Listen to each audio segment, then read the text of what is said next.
नमस्कार दोस्तों, मेरा नाम रिजवाना शेख है। Rich dad cash flow quadrant, आर्थिक स्वतंत्रता की कुंजी बाय रॉबर्ट टी कियोसाकी। अध्याय 8 आगे शुरू करते हैं। कैश फ्लो क्वाड्रेंट होने के बारे में है, करने के बारे में नहीं।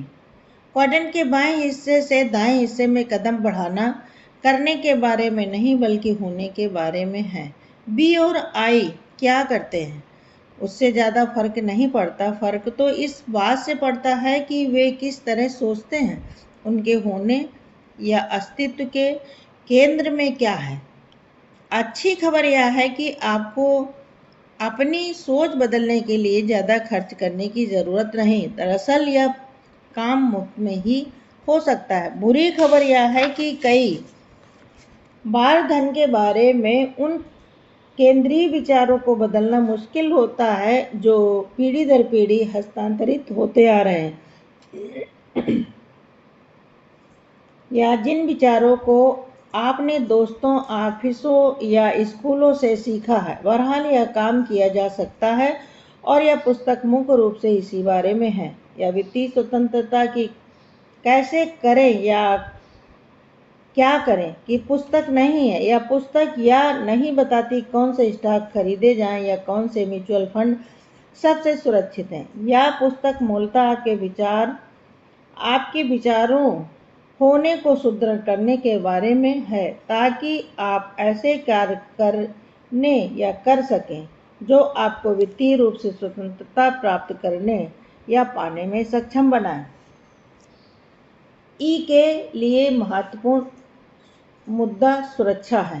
धन के विषय में ई क्वाड्रेंट के लोग अक्सर सुरक्षा को बहुत ज़्यादा महत्व देते हैं। उनके लिए धन उतना महत्वपूर्ण नहीं होता जितना कि सुरक्षा के जीवन के अन्य क्षेत्रों में बड़े जोखिम ले सकते हैं। जैसे वे पैराशूटिंग कर सकते हैं, परंतु धन के मामले में कभी जोखिम नहीं ले सकते। एस के लिए महत्वपूर्ण मुद्दा पूर्णता है। बाएं क्वाड्रेंट से दाएं क्वाड्रेंट में पहुंचने की कोशिश करने वाले एस क्वाड्रेंट के लोगों में मैंने यह पाया है कि उनमें अपने काम खुद करने की मानसिकता होती है। वे खुद करना पसंद करते हैं क्योंकि अक्सर वे यह सुनिश्चित कर लेना चाहते हैं कि काम सही तरीके से हो, और क्योंकि उन्हें सही तरीके से काम करने वाला व्यक्ति खोजने में बहुत मुश्किल आती है, इसलिए वे उस काम को खुद ही करते हैं। कई एस लोगों के लिए असली मुद्दा नियंत्रण है। वे नियंत्रण में रहना चाहते हैं। वे गलतियों से चिढ़ते हैं। इससे भी ज़्यादा चिढ़ उन्हें इस बात से होती है कि कोई दूसरा गलतियां करके उनकी छत को धूमिल कर दे। इसी वजह से वे उत्कृष्ट एस होते हैं और इसलिए आप अपनी सेवाएं लेते हैं। इसलिए आप उनकी सेवाएं लेते हैं। आप यह चाहेंगे कि आपका दांतों का डॉक्टर, वकील, ब्रेन सर्जन, आर्किटेक्ट पूर्णतावादी हो। इसी बात के लिए आप उन्हें फीस देते हैं। यह उनकी शक्ति है, परंतु यह उनकी कमजोरी भी है। भावनात्मक बुद्धि। इंसान होने का मतलब है भावनाएं होना। हम सब में एक जैसी भावनाएं होती हैं। हम सब डर, दुख, क्रोध, प्रेम, घृणा, निराशा, सुख, खुशी और अन्य भावनाओं को महसूस करते हैं। इन भावनाओं के प्रबंधन करने का तरीका हमें औरों से अलग बनाता है।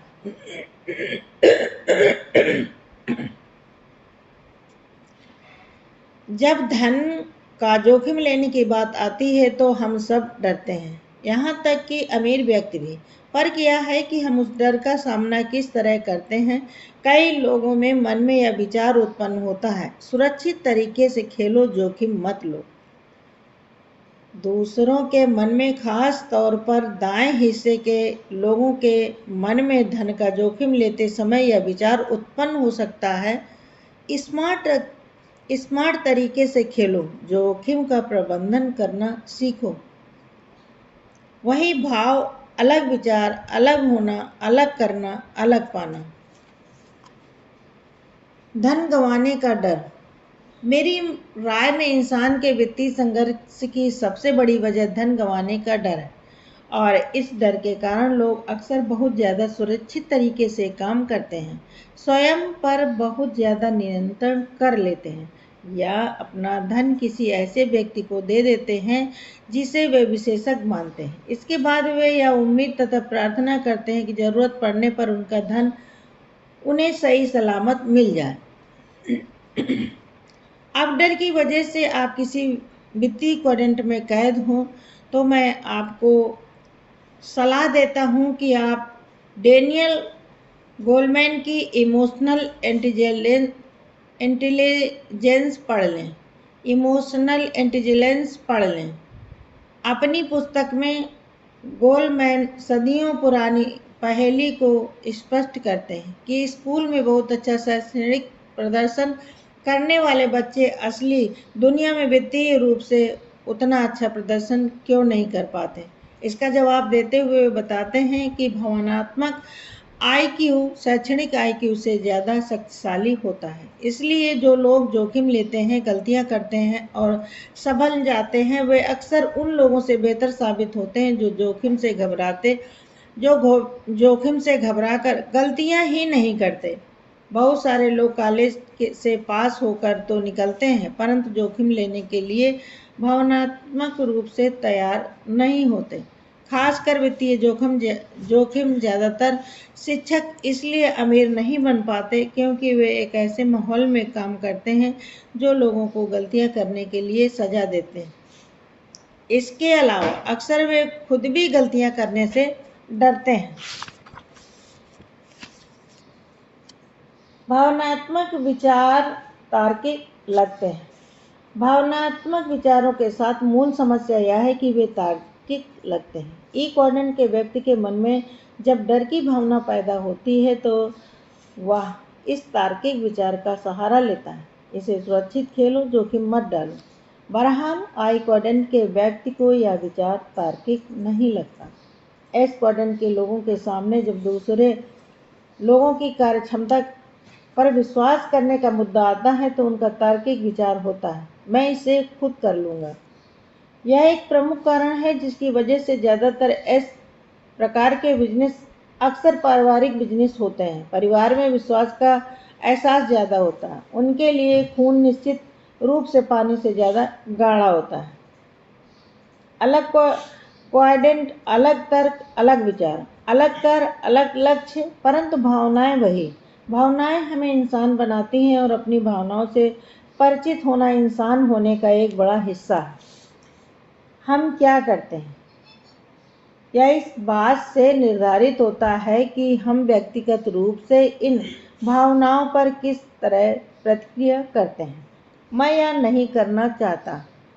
आप तार्किक रूप से सोच रहे हैं या भावनात्मक रूप से। यह जानने का एक तरीका यह है कि क्या हम अपनी चर्चा में चाहता शब्द का प्रयोग कर रहे हैं। उदाहरण के लिए जो लोग भावनाओं द्वारा संचालित होते हैं वे इस तरह की बातें कहेंगे, मैं आज व्यायाम नहीं करना चाहता। हालांकि तार्किक रूप से वे जानते हैं कि उन्हें व्यायाम करना चाहिए।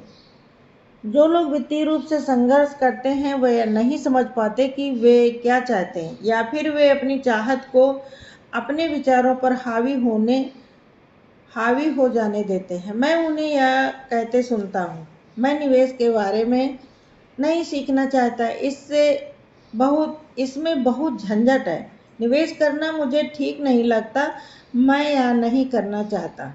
मैं अपने मित्रों को अपने बिजनेस के बारे में नहीं बताना चाहता। मैं अस्वीकृत की भावना से नफरत करता हूँ, मैं नहीं चाहता कि लोग मुझे अस्वीकार करें। अभिभावक या बच्चे, ये विचार तर्कों के बजाय भावनाओं से उत्पन्न होते हैं। लोकप्रिय मनोविज्ञान की भाषा में कहा जाए तो यह अभिभावक और बच्चों के बीच का युद्ध है। अभिभावक आमतौर पर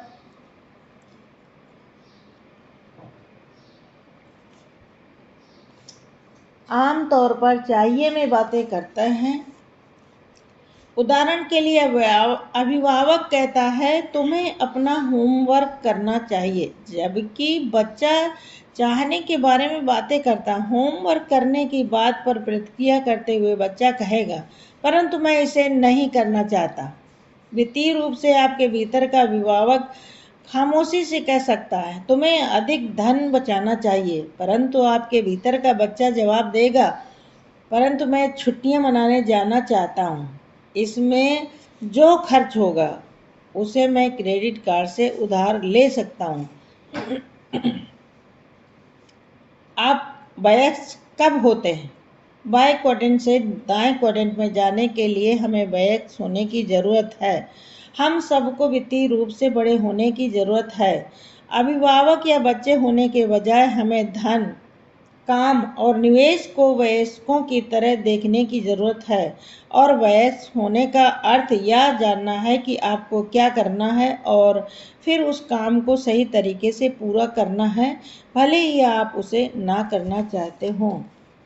आपके भीतर की चर्चाएं। एक क्वाड्रेंट को पार करके दूसरे क्वाड्रेंट में जाने के बारे में विचार कर रहे लोगों के लिए प्रक्रिया का एक महत्वपूर्ण हिस्सा अपने आंतरिक संवाद या अपने भीतर होने वाली चर्चाओं के बारे में जागरूक रहना है। सोचिए और अमीर बनिए। पुस्तक के महत्व को हमेशा याद रखें। इस प्रक्रिया का एक महत्वपूर्ण हिस्सा अपने खामोश विचारों तथा अपने आंतरिक संवाद के बारे में सतत सावधान रहना है और हमेशा याद रखना है कि जो एक क्वाड्रेंट में तार्किक लगता है वह दूसरे क्वाड्रेंट में मूर्खतापूर्ण होता है। नौकरी या वित्तीय सुरक्षा से वित्तीय स्वतंत्रता की ओर जाने की प्रक्रिया मूलतः सोच को बदलने की प्रक्रिया है। इस प्रक्रिया में आप यह जानने का सर्वश्रेष्ठ प्रयास करते हैं कि कौन से विचार भावना पर आधारित हैं और कौन से तर्क पर। अगर आप अपनी भावनाओं को नियंत्रित कर सकते हैं और वह कार्य करना चाहते हैं जिसे आप तार्किक मानते हैं, तो यह यात्रा करने का एक अच्छा अवसर है। भले ही बाहर से कोई कुछ भी कहे, सबसे महत्वपूर्ण चर्चा वह है जो अपने मन में आप खुद से करते हैं। जब किम और मैं कुछ समय के लिए बेघर और वित्तीय रूप से अस्थिर थे तो हमारी भावनाएं बेकाबू हो गई थी। कई बार तो हमें जो बात तर्कपूर्ण लगती थी वह दरअसल विशुद्ध भावनाओं पर आधारित होती थी। हमारी भावनाएं हमसे वही कहती थी जो हमारे मित्र कह रहे थे, सुरक्षित खेलो, सुरक्षित नौकरी खोजो और जिंदगी के मजे लो।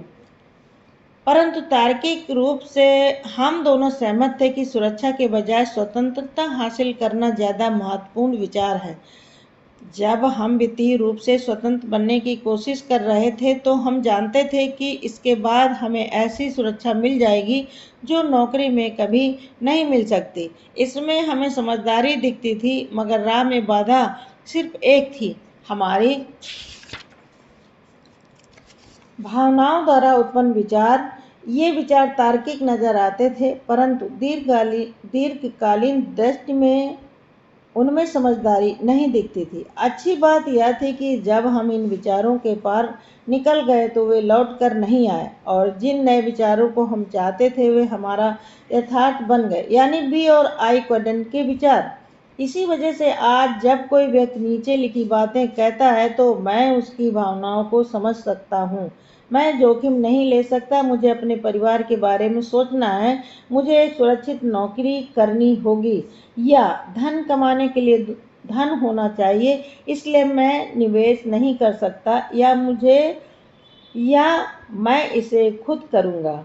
मैं उन विचारों को महसूस करता हूँ क्योंकि कभी मेरे मन में भी यही विचार थे, परंतु क्वाड्रेंट को देखने पर और बी तथा आई क्वाड्रेंटों से वित्तीय स्वतंत्रता हासिल करने के बाद मैं निष्ठापूर्वक कह सकता हूँ कि वित्तीय स्वतंत्रता चिंतन का अधिक शांतिपूर्ण और सुरक्षित तरीका है।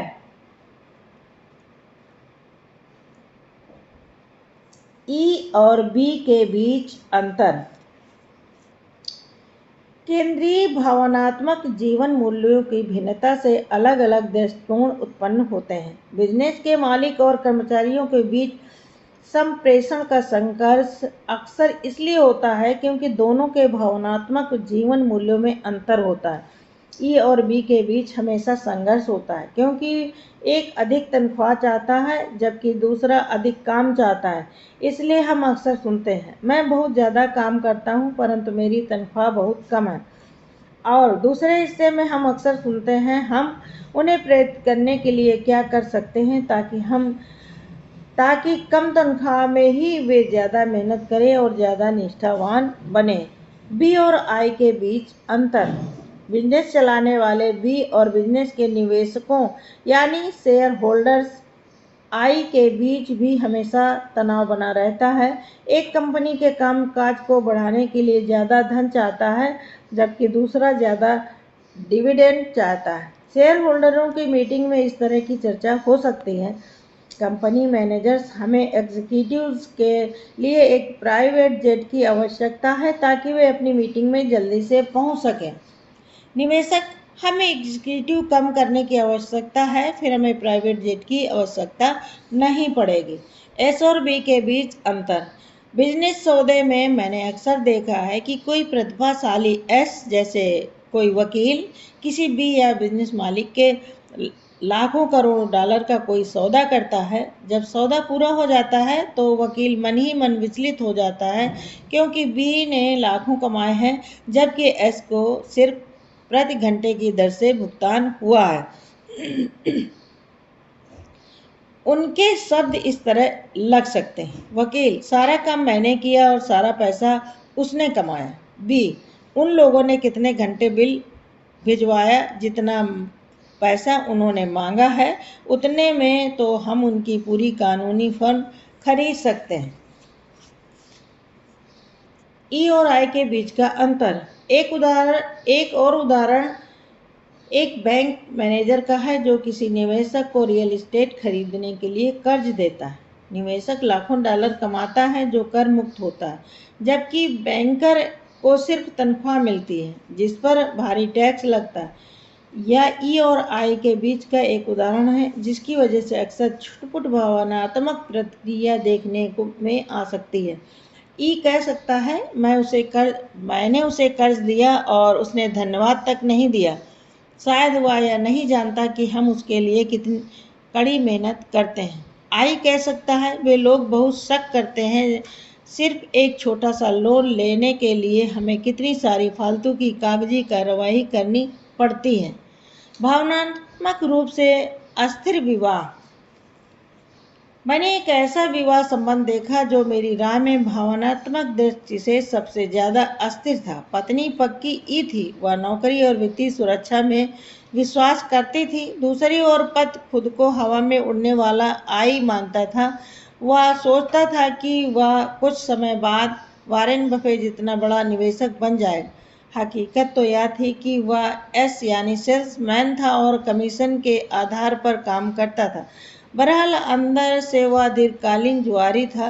वह हमेशा ऐसे निवेशकों की तलाश में रहता था जो उसे फटाफट अमीर बना दें। वह किसी भी नए स्टॉक की खबर या समुद्र पार निवेश की योजना के बारे में उतावला रहता था जो बहुत ऊंचे लाभ का वादा करती हूँ, या किसी ऐसे रियल एस्टेट सौदे के बारे में जानना चाहता था जिस पर वह ऑप्शन लगा सके। ये पति पत्नी अब भी साथ रह रहे हैं, परंतु वे साथ क्यों रह रहे हैं या मैं नहीं जानता। वे एक दूसरे को पागल कर देते हैं। उनमें से एक जोखिम से प्रेम करता है, दूसरा जोखिम से नफरत करता है। अलग अलग क्वाड्रेंट, अलग अलग केंद्रीय जीवन मूल्य। अगर आप विवाहित हैं या पार्टनर हैं तो उस क्वाड्रेंट पर निशान लगा लें जहां से आपको अधिकांश आमदनी होती है। इसके बाद उस क्वाड्रेंट पर निशान लगा ले जहां से आपके जीवन साथी या आपके पार्टनर को अधिकांश आमदनी होती है। ऐसा करने की सलाह देने के पीछे एक कारण है। अगर आप यह नहीं जानते कि आपका पार्टनर किस क्वाड्रेंट का है तो चर्चा करना अक्सर मुश्किल हो जाता है। अमीरों और शिक्षित लोगों के बीच का युद्ध। मैंने एक और युद्ध देखा है। यहाँ अमीरों और शिक्षित लोगों के दृष्टिकोण के बीच भिन्नता है। विभिन्न क्वाड्रेंटों के बीच के अंतर पर मैंने कई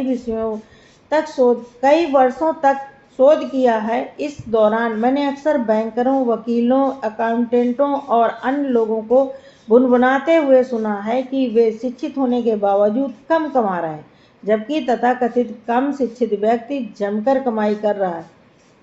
इसे मैं अमीरों और शिक्षित लोगों के बीच का युद्ध कहता हूँ, जो अक्सर क्वाड्रेंट के बाएं हिस्से और क्वाड्रेंट के दाएं हिस्से में रहने वाले लोगों के बीच होता है। यानी ES बनाम BI के बीच। ऐसा नहीं है कि B और I क्वाड्रेंट के लोग अशिक्षित होते हैं, उनमें से कई तो बहुत उच्च शिक्षित होते हैं। फर्क सिर्फ इतना है कि कई B और I पढ़ाई लिखाई में बहुत प्रतिभाशाली नहीं थे और उन्हें वकीलों, अकाउंटेंटों व MBA करने वालों की तरह कॉलेजों में प्रशिक्षण नहीं लिया।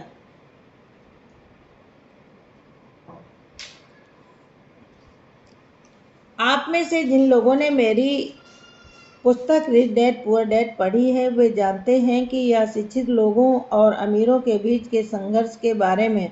मेरे उच्च शिक्षित परंतु गरीब डैडी को इस बात पर गर्व था कि उन्होंने स्टैनफोर्ड यूनिवर्सिटी और शिकागो यूनिवर्सिटी जैसी प्रतिष्ठित संस्थाओं में उच्च शिक्षा प्राप्त की थी। परंतु दूसरी तरफ मेरे अमीर डैडी ने अपने पिता की मृत्यु के बाद पारिवारिक बिजनेस संभालने के कारण स्कूल छोड़ दिया था। वे हाई स्कूल की पढ़ाई भी पूरी नहीं कर पाए। इसके बावजूद वे बहुत अमीर बन गए। जब मैं थोड़ा बड़ा हुआ और अपने अमीर परंतु अशिक्षित डैडी से अधिक प्रभावित होने लगा, तो मेरे शिक्षित डैडी कभी कभार जीवन में अपनी हैसियत के बारे में रक्षात्मक हो गए। जब मैं लगभग 16 साल का था, तो मेरे शिक्षित डैडी ने एक दिन मुझसे कहा, मेरे पास प्रतिष्ठित कॉलेजों की ऊंची ऊंची डिग्रियां हैं, तुम्हारे दोस्त के डैडी के पास क्या है? मैं ठहरा और धीमे से बोला, पैसा और खाली समय। सिर्फ एक मानसिक परिवर्तन से अधिक। जैसा मैंने पहले बताया है, B या I क्वाड्रेंट में सफलता पाने के लिए सिर्फ शैक्षणिक या तकनीकी ज्ञान ही काफ़ी नहीं है। इसके लिए इससे अधिक की ज़रूरत होती है। इसमें अक्सर केंद्रीय भावनात्मक सोच, भावनाओं, विश्वास और नज़रिए के परिवर्तन की ज़रूरत होती है। आपको नीचे लिखे 3 शब्द याद होंगे: होना, करना, पाना। Thank you.